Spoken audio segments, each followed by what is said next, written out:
آپ کے دیش میں ایک غلام نبی جانباز مرحوم ہوئے، بہت ہو گئے، زمانے ہو گئے، بڑے ایک انوکھے شخص تھے، بڑے ادیب، اور قدرت نے بڑی صلاحیتیں دی تھی۔ انہوں نے ایک کتاب لکھی، بالکل پیش لفظ میں انہوں نے لکھا ہے کہ جہاں تک مجھے یاد آ رہا ہے،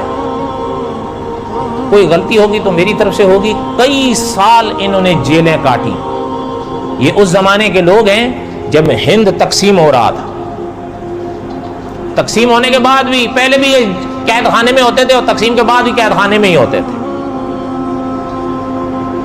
انہوں نے اس کتاب کے پیش لفظ میں لکھا ہے کہ ایک صاحب ہمیں ملے تقسیم ہند کے بعد،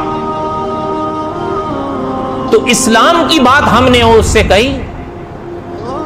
انہوں نے لکھا ہے کہ ہمیں آگے سے وہ صاحب جواب میں کہنے لگے کہ کیا بات کرتے ہو، ہم نے کوئی یہ اسلام کے